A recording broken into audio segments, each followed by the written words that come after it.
तो नमस्कार दोस्तों, स्वागत है फिर से एक बार आपका उत्तराखंड हलचल में। और फिर से एक बड़ी अपडेट के साथ आप लोगों के बीच आया हूं। राजनीतिक गतिविधियां और राजनीतिक हलचल तेज हो गई है। जैसे जैसे लोकसभा चुनाव की जो तारीखें हैं वो पास आ रही हैं, राजनीतिक हलचल जो है वो तेज हो गई है। और जैसा आज का घटनाक्रम रहा है उसके बाद लगता है कि आगे भविष्य में और भी चीजें बदलने वाली हैं। अब जितने लोग जुड़ेंगे उस पर विस्तार से हम चर्चा करेंगे, क्योंकि क्या होने वाला है और राजनीति किस ओर जा रही है और क्या आगे वाले भविष्य में क्या बड़े बदलाव देखे जा सकते हैं। तो अभी जितने लोग जुड़ेंगे एक एक शेयर सब लोग करिएगा और एक चर्चा हम करेंगे, क्योंकि लगातार जो बात अभी चल रही थी, जो अभी हॉट न्यूज बनी हुई है, जिस तरीके से मात्र कुछ घंटों में जो बद्रीनाथ विधायक हैं वो भाजपा में शामिल हो जाते हैं। उसके बाद क्या होता है, उसके बाद की कहानी और उसके बाद की जो राजनीति है उसको समझने का प्रयास करते हैं, उसे जानने का प्रयास करते हैं। तो जितने लोग हैं एक बार कमेंट भी करके मुझे बता दें कि कौन कौन जुड़ा हुआ है और इस चर्चा को हम आगे बढ़ाते हैं। क्योंकि अभी जो बड़ी अपडेट यह है कि जो इस्तीफा दिया गया था वो मंजूर हो गया है और जो विधानसभा अध्यक्ष है उन्होंने इस्तीफे पे मोहर लगा दी है। तो अब जो राजेंद्र भंडारी जी हैं वो पूर्व विधायक हो चुके हैं। दल बदल जो कानून और उनका जो इस्तीफे की बात हो रही थी, क्योंकि कांग्रेस के जो प्रदेश अध्यक्ष हैं उन्होंने भी विधानसभा अध्यक्ष को ये एक लेटर लिख के दिया था, जिसमें उन्होंने कहा था कि उनकी जो दल बदल कानून के अंतर्गत जो चीजें हैं, जो उन्होंने दल बदल किया है उसके तहत उनकी विधायकी जो है वो चले जानी चाहिए। उसके बाद इस्तीफे की बात आई, इस्तीफा मंजूर कर लिया गया। इस्तीफे मंजूर के बाद ये सारी चीजें आ रही हैं कि अब इस्तीफा और एक जो लेटर है विधानसभा से वो आ गया है। वो अब सब जो विधायक थे अब उनकी विधायकी जो है वो चली गई है, इस्तीफा मंजूर हो गया है। पर अब यहीं से एक बड़ी दूसरी और एक राजनीतिक अगर हम बात करेंगे तो एक अलग दिशा में अब राजनीति जाती भी दिख रही है। आपको मैं बताता हूं कि जैसे ही ये मामला निकल कर आया उसके बाद अब ये इस तरीके के कयास हैं कि जो कांग्रेस के विकेट गिर रहे हैं, जो नेता इधर से उधर जा रहे हैं, हो सकता है अभी एक बड़ी टूट हो। और इसमें यह भी निकल कर आ रहा है कि कुछ कुमाऊं, कुछ गढ़वाल के नेता हैं जो अब या विधायक जो हैं वो भी भाजपा में आने वाले दिनों में शामिल हो सकते हैं और ये बड़ी टूट की ओर इशारा कर रहे हैं। पर अभी सवाल इतना है कि कौन वो विधायक होने वाले हैं, कौन से वो लोग होंगे, क्योंकि इस्तीफों का दौर जारी है और जिससे अभी लग रहा है कि आने वाले दिनों में, आने वाले जो समय होगा वहां पर क्या बदलाव देखे जाएंगे, किसके इस्तीफे आने वाले हैं। पर यह बताया जा रहा है कि कुमाऊं से और गढ़वाल से 3 और 2 का रेशो हो सकता है। 3 विधायक कुमाऊं से हों और 2 विधायक इस गढ़वाल क्षेत्र से हों। तो अभी एक बड़ा सवाल यह है कि जिस तरीके से जो लगातार ये जो सिलसिला चल रहा है उसको देखकर आप लोगों को क्या लगता है। आप लोग अपना जो ओपिनियन है वो भी जरूर इसमें दें, इसमें अपना कमेंट करें, इसमें अपना कमेंट करके बताएं और लोगों को भी इसे शेयर करें, जिससे हम बात कर सके राजनीतिक जो उथल पुथल अभी चल रही है।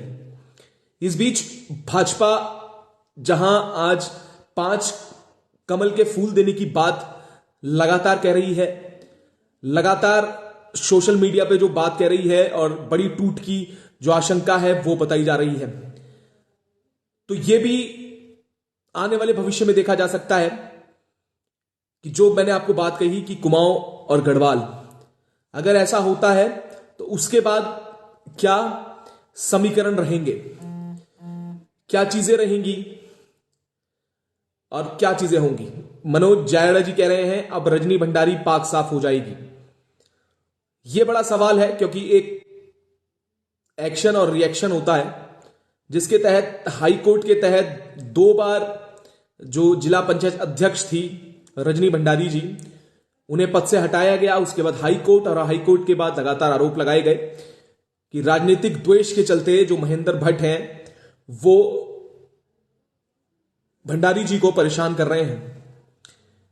और अब शायद भाजपा में जाने के बाद क्या चीजें बदलेंगी वो भी देखने वाली बात होगी। क्या ये आरोप जो लग रहे हैं वो आरोप ही रहेंगे या उसमें बदलाव आ जाएगा?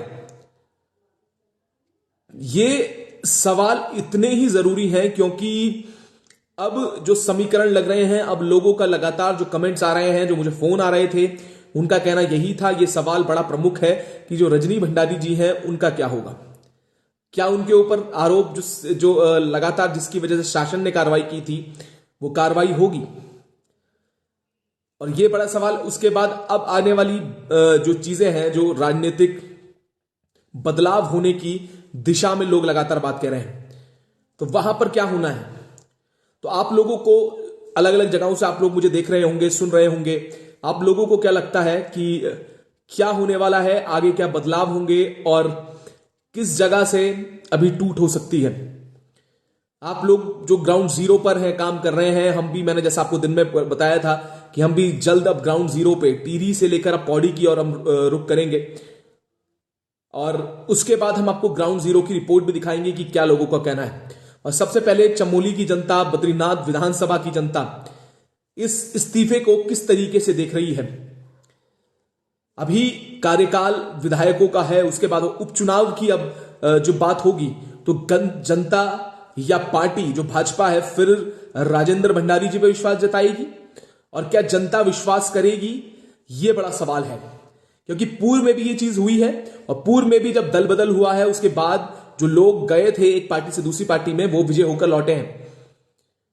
अब सवाल यहां पर यही है और आप लोगों से भी ये बात है क्योंकि अब जो युवा वर्ग है, युवा वर्ग बड़े स्तर पर आगे आ रहा है, युवा वर्ग बड़े स्तर पर राजनीति में सक्रिय है, राजनीतिक समझ रख रहा है और जो लोग हैं वो भी इस बात को समझ रहे हैं।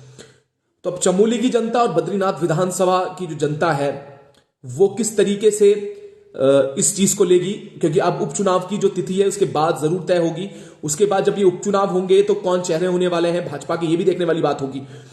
पर अभी जितने लोग जुड़े हुए हैं एक एक सवाल और ये है, अब रजनी भंडारी और ये सुशांत त्रिवेदी जी कहते हैं नहीं, तो अभी नहीं का जवाब तो जनता देगी। कि एक शेयर आप लोग जरूर करिएगा क्योंकि अभी आप जैसा मालूम है आपको कि ये नई शुरुआत है, तो नई शुरुआत के कारण समय लगता है आप लोगों तक पहुंचने के लिए और बहुत सारी चीजें हैं जो मुझे आपको बतानी है। इस राजनीति के चलते क्या कुछ बदला है और उत्तराखंड की राजनीति आपको क्या लगता है? वैसे तो पूरे देश की राजनीति पे सवाल होना चाहिए, पर आपको क्या लगता है कि राजनीति का जो स्तर है या राजनीतिक में जो नैतिकता थी, आपको क्या लगता है कि उसमें बदलाव हुए हैं?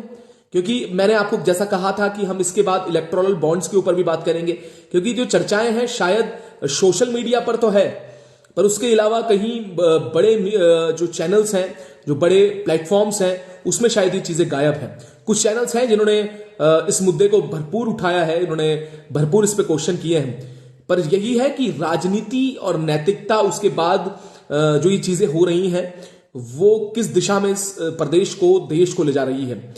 तो आप भी अपना बात रखिएगा इसमें कि आपको क्या लगता है कि राजनीति और नैतिकता अब क्या एक दूसरे के अपोजिट हो गए हैं? क्या राजनीति में नैतिकता और ये स्वीकारता जो करना, क्योंकि एक दल का नेता जब जीतता है तो उसे एक दल के और उसे उसके दल के रूप में देखा जाता है, उसकी पार्टी के रूप में देखा जाता है, पर जब वही नेता दल बदल कर लेता है तो उसके बाद क्या लोगों की आशाएं टूटती भी आपको नजर आती हैं? तो लोगों की, पर यह देखा गया है कि लोगों ने उन्हें फिर से चुना है। भूपेंद्र राणा जी कहते हैं राजेंद्र भंडारी बहुत सुलझे हुए नेता है, खैर जहां भी रहे उन्हें जनता के मुद्दों को सरकार तक पहुंचाते रहे। राजेंद्र भंडारी जी का बहुत बहुत बधाई नई पारी के लिए। भूपेंद्र राणा जी का कहना यह है कि नए सुलझे हुए नेता हैं और जहां भी वो जाएंगे वो जनता के मुद्दे को सरकार तक पहुंचाएंगे। तो भूपेंद्र राणा जी भी ऐसे व्यक्ति हैं जो ये मानते हैं कि सुलझे हुए नेता हैं और जहां भी उनकी पारी की शुरुआत होगी तो वो सही तरीके से करेंगे। तो ये भी देखिएगा, एक धड़ा ऐसा भी है जो कह रहे हैं कि वो पर्सनली उनसे कहीं ना कहीं उन्हें लगता है कि पर्सनली वो अच्छे हैं, सुलझे हुए हैं, इसलिए वो चाहते हैं। और हरिओम सिंह मनोला जी कहते हैं कांग्रेस ही भाजपा है, भाजपा ही कांग्रेस है, उत्तराखंड को लूटने में कोई कसर नहीं छोड़ी है। सवाल यही है बहुत बड़ा, कांग्रेस मुक्त भारत, कांग्रेस मुक्त उत्तराखंड, क्या ये सपना आपको पूरा होता हुआ नजर आ रहा है? क्योंकि यहां पर सिर्फ मुक्त की जगह एक शब्द चेंज हो गया है, मुक्त की जगह यहां युक्त हो चुका है। तो क्या आपको भी लगता है कि कांग्रेस युक्त भाजपा हो गई है? यह नेता तो भाजपा बीजेपी द्वारा लिखे गए पत्र को ही पढ़ रहा है, इसके पास अपने विचार नहीं होंगे क्या, या अपने तरीके से कुछ कहने के लिए? शेखर दानी जी बोल रहे हैं ये बात, तो क्या कह रहे हैं मैं पूरा समझ नहीं पा रहा हूं, पर जो भी है ये शेखर धनी जी की बात है अपनी। जनता के वोट का सम्मान किया जाना चाहिए, हर्षवर्धन लोकी जी कह रहे हैं कि जनता के वोट का सम्मान किया जाना चाहिए, जिस जनता ने चुना उनसे मंत्रणा की जानी चाहिए। यही सवाल मैं आप लोगों से कर रहा था, क्या नैतिकता और राजनीति दोनों एक दूसरे के उलट हो चुके हैं? क्योंकि जो सवाल आपने हर्ष जी उठाया है वो नैतिकता का है, उन लोगों से सवाल भी करने चाहिए, उन लोगों को पूछना भी चाहिए। रमेश बोड़ई जी कह रहे हैं ये सारे नेता अवसरवादी हैं, इस बार गणेश गोदियाल जरूरी हैं। गोदियाल जी एक तरफा जीत रहे हैं, महेंद्र टमटा जी कह रहे हैं इसलिए बनोज जी डरे हैं, मगर इस समय कांग्रेस के कार्यकर्ता भी भाजपा ज्वाइन करना चाहेगा। बलूनी जी उसे भी दिल्ली ले जाकर भाजपा ज्वाइन कराएंगे, तो ये देखेगा। और अलग अलग चीजें हैं, अलग अलग जो रुझान है, अलग अलग लोगों के मन में जो पीड़ाएं हैं, अलग अलग जो चीजें हैं, कुछ नेताओं कुछ लोगों को लगता है कि उन्होंने सही किया है। मकसद गजेंद्र बिस्ट जी कहते हैं ऐसा चलेगा अभी उत्तराखंड में, मेरा ऐसा मानना है। महेंद्र चंद्र सिंह कहते हैं ऐसा चलेगा अभी उत्तराखंड में, मेरा ऐसा मानना है। बिल्कुल, और वे डरे में हैं कि बादुरी हरक सिंह रावत से भी बुरे हाल होंगे राजेंद्र भंडारी जी के। हर्षपाल सिंह रावत, उत्तराखंड बनाया ही ऐसे लोगों के लिए है। हर्षपाल सिंह रावत जी का कहना है कि उत्तराखंड बनाया है। नवदीप बड़ौनी जी कह रहे हैं अंकिता भंडारी को न्याय दिलाने के लिए बीजेपी का कौन सा नेता आगे आया? ये सवाल ये भी प्रमुखता के जो 5 बिंदु थे अंकिता भंडारी को न्याय दिलाने के लिए, और इन 5 जो सांसद थे या कोई भी वो दल जिसने, क्योंकि लगातार राजेंद्र भंडारी जी खुद मंचों से कह रहे थे कि बेटी को न्याय मिलना चाहिए। और मैं भंडारी जी की पुरानी पोस्ट देख रहा था, पुरानी एक वीडियो देख रहा था, उन्होंने कहा था कि 2016 में भी उनसे करोड़ों रुपए का ऑफर आया था, पर वो जो कीमत थी वो कम पड़ गई थी, वो उनकी जो कीमत वो नहीं लगा पाए। तो क्या इस बार जो कीमत की बात उन्होंने उस दौरान पे कही थी, तो इस बार क्या बदलाव हुए हैं? क्या इस बार जो 2016 और उसमें हुआ, उसमें जो कहते हुए नजर आ रहे थे, उन्होंने लगातार कल भी ये बात कही कि वहां पर वो अपने भाजपा ये चाहती है कि वो तोड़ जोड़ करे और सिर्फ अपनी सरकार बनाए।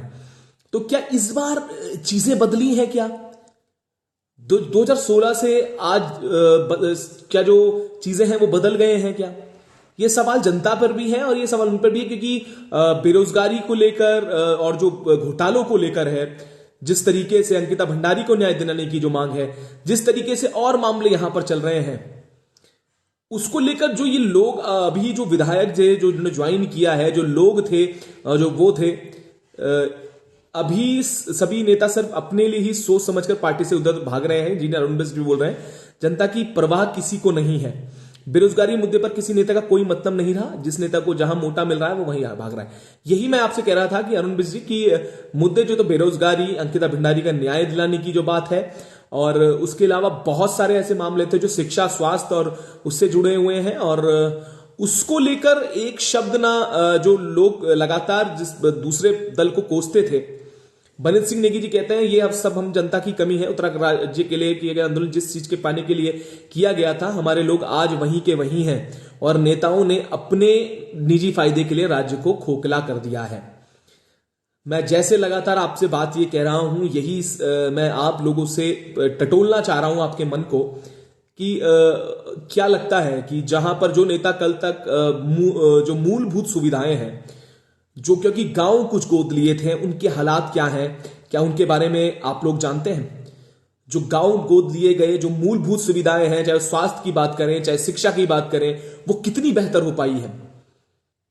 क्योंकि सरकारी विद्यालयों के क्या हाल हैं आप लोग भी जानते हैं, सीएससी पीएससी के क्या हाल हैं आप भी जानते हैं। बिल्कुल, और सीएससी पीएससी के क्या हाल है और उसमें क्या चीजें हो रही हैं, पीपीपी मोड पे चलते हुए जो शिक्षा के बात है उनके क्या हाल है। रमेश रावत जी कहते हैं नेताओं ने जो कुछ भी किया सिर्फ अपने निजी हितों के लिए किया है। यूके SSSC क्रैकर कह रहे हैं इलेक्टोरल बॉन्ड के बारे में भी बात करिए।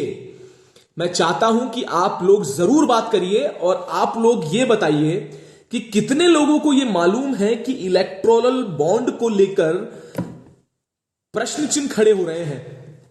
और वो प्रश्न चिन्ह कोई छोटे मोटे नहीं है। 6,000 करोड़ और करोड़ों रुपए का जो बातें इसमें हो रही है, ट्रांजैक्शन इसमें हो रही है, और डायरेक्ट और इनडायरेक्ट रिलेशन जो संबंध है वो स्थापित होता हुआ नजर आ रहा है। तो अब इस पर भी बात होनी चाहिए और ये बिल्कुल मैं चाह रहा था कि इस पर भी मैं बात करूं, पर अभी मैं फिर से बिल्कुल उत्तराखंड आयुर्वेदिक विश्वविद्यालय हर्रावाला में 153 कर्मचारी जो है वो लगातार धरने पर है। पर सवाल उससे बड़ा यह है कि ये विभागीय जो मंत्री खुद पुष्कर सिंह धामी हैं। और दूसरी चीज यह है कि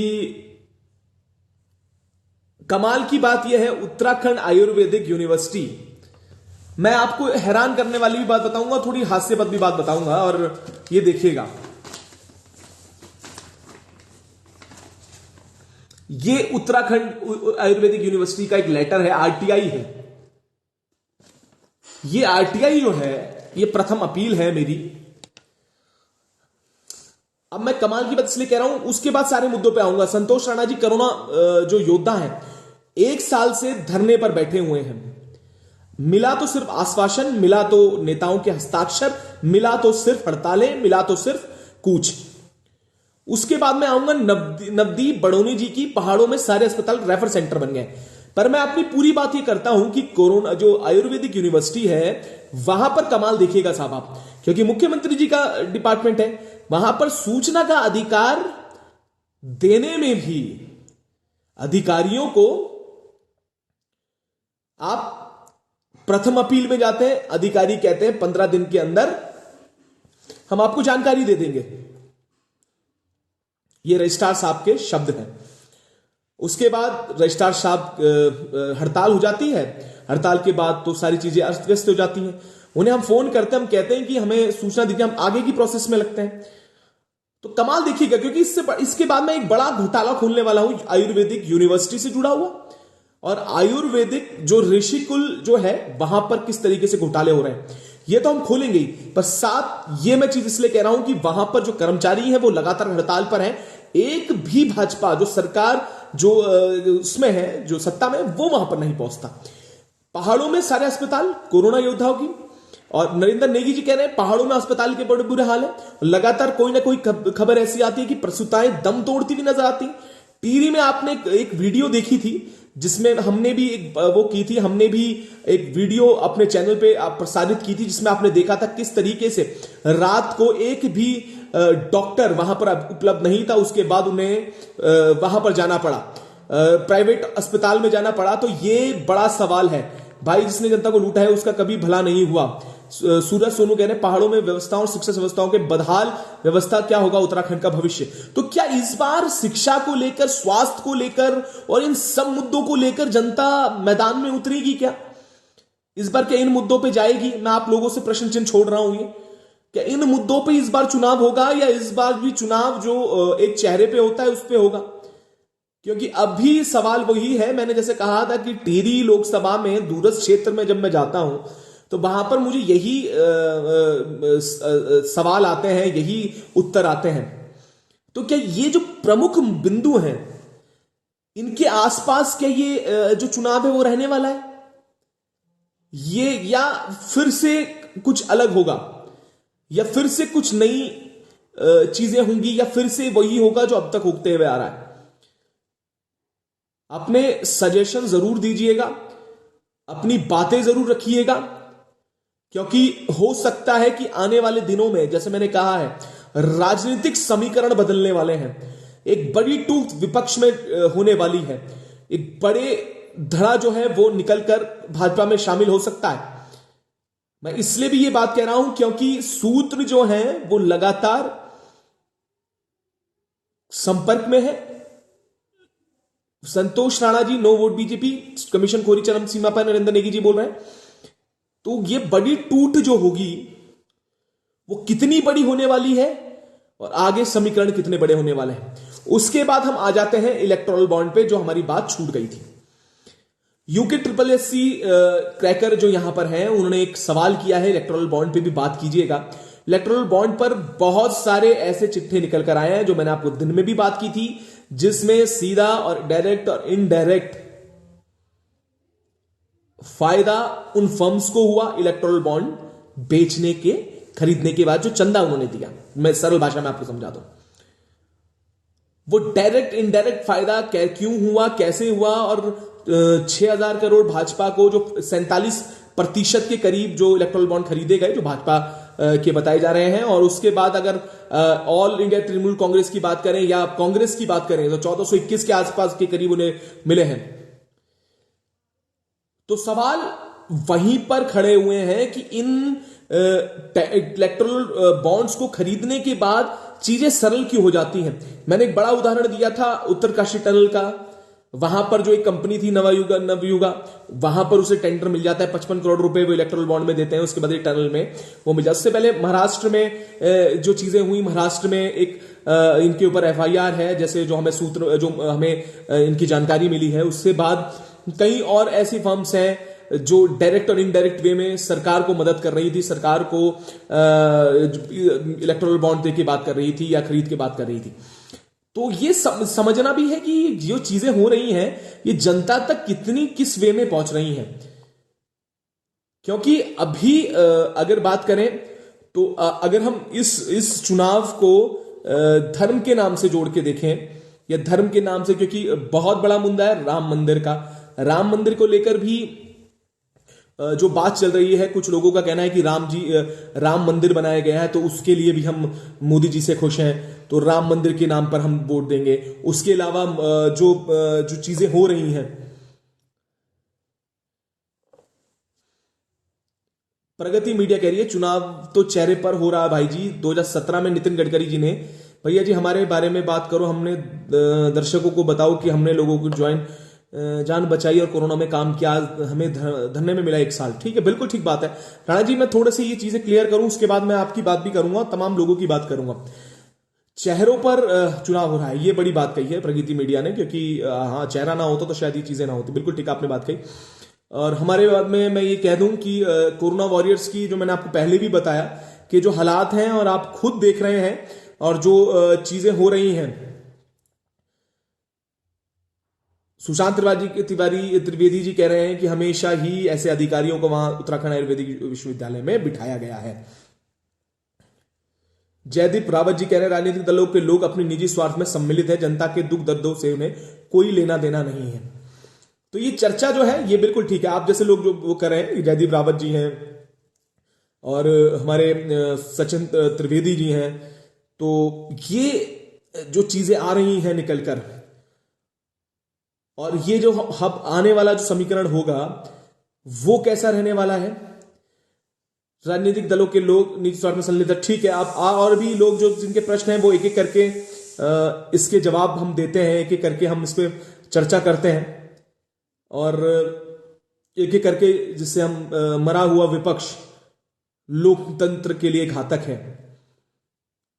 हाँ, ये बिल्कुल ठीक बात आपने कही कि लोकतंत्र के लिए घातक है। और उसके बाद सबसे बड़े सवाल यह है कि लोकतंत्र में अगर विपक्ष की जो भूमिका है और जो दल बदल जिस तरीके से हो रहा है, उसके चलते क्या होगा आने वाला भविष्य, ये भी देखने वाली बात होगी। पर अभी जो डर है, अभी जो चीजें हैं, बेरोजगारी की लंबी कतार जमीनी स्तर पर बनी है और मानते हैं सभी को रोजगार उपलब्ध नहीं कराया जा सकता, परंतु उपनल के माध्यम से सिर्फ एक्स कर्मी ही लग रहे हैं, सिविलियन के लिए कुछ भी संस्था नहीं है। ये भी बड़ा प्रश्न है। चंडी प्रसाद गैरोला जी बोल रहे हैं वेरी सैड पॉलिटिकल उत्तराखंड, और ये बड़ा एक वो है, एक दुर्भाग्य कहें प्रदेश के लिए, या इसे कहें कि जिसे हमने ये जो चीजें हमने इस प्रदेश को एक आदत हो चुकी है। अब एक आदत इसलिए भी मैं इसे कह रहा हूं क्योंकि इस प्रदेश ने बहुत सारी चीजें देखी हैं। इस प्रदेश ने बड़ी एक राजनीतिक उतार चढ़ाव देखे हैं। हमने ये भी देखा है कि किस तरीके से 2016 में चीजें हुई, उसके बाद हमने ये भी देखा कि उसके बाद सरकारें बदलती हैं, उसके बाद जो नेता हैं वो भी दल बदल कर जाते हैं, उसका दल बदल करने के बाद वो भी वापस आ जाते हैं। तो ये जो ये चीजें हैं वो ये दिखाती हैं कि कैसे जो सारा यहां पर जो अभी चल रहा है, तो क्या वो आगे भी भविष्य में ऐसे ही चलने वाला है, या इस बार कुछ बदलाव होंगे, क्या इस बार मुद्दों पे बात होगी, इस बार शिक्षा में स्वास्थ्य, मूलभूत सुविधाएं, जो सड़क की हम बात करते हैं, जो स्वास्थ्य की हम बात करते हैं, जो हम बात करते हैं कि बेहतर शिक्षा व्यवस्था कैसे हो पाएगी। क्योंकि एक सबसे बड़ा सवाल है, क्योंकि लगातार अखबारों में आपने देखा होगा शिक्षा का स्तर बढ़ चुका है और शिक्षा में बेहतर इंफ्रास्ट्रक्चर हुआ है। आप पहाड़ में रहने वाले बहुत से लोग होंगे, आप अपने आसपास के जो सरकारी विद्यालय हैं कभी वहां पर जाइएगा और पता कीजिएगा। मैं राजधानी में रहता हूं, यहां से एक कोलागढ़ जगह है, वहां पर एक विद्यालय है, वहां पर हालात इतने बुरे हैं, मैंने 3 से 4 बार वहां पर रिपोर्टिंग की है, जर्जर हालत में वो चीजें हैं। पर वहां पर वीआईपी जो लोग हैं, वहां पर बूथ भी बनेगा इस बार, सबसे मजेदार बात देखिएगा, वहां पर बूथ बनता है, बूथ में वोटिंग करने के लिए नेता भी आते होंगे उनके जो आसपास, और वहां पर ऐसे हालात हैं कि लोग अपने बच्चों को स्कूल में नहीं भेज रहे हैं, इतनी जर्जर हालात हैं, और एक ही हॉल में सारी कक्षाएं वहां पर चल रही हैं। अब मुझे लगता है कि शायद हो सकता है कि मैं काफी दिनों से संपर्क में नहीं हूं, तो शायद वो चीजें बदली हों, पर मुझे लगता नहीं है। जिस तरीके से वहां पर पत्राचार हुआ, वहां पर लगातार कई वर्षों से कह रहे थे कि बिल्डिंग बनाई जाएगी। एक वो हालात देखिएगा एक सरकारी विद्यालय के, जहां पर एक ही हॉल में 5वीं 6वीं 7वीं 8वीं चल रही हो, तो जो उसकी बात होगी तो क्या होने वाली है।